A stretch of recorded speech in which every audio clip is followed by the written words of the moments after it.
Yan mga bossing, yung mga nagko-comment sa atin, wala pa tayong ina-out na manok. Kasi yung mga manok natin is, ayan pa lang sila. Maliliit pa.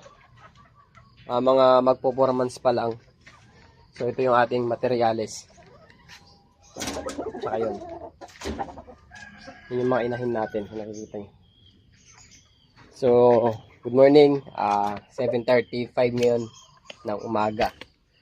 Papakain tayo ng mga manok natin. Dami natin yung pan. Hindi siya sponsor mga bossing.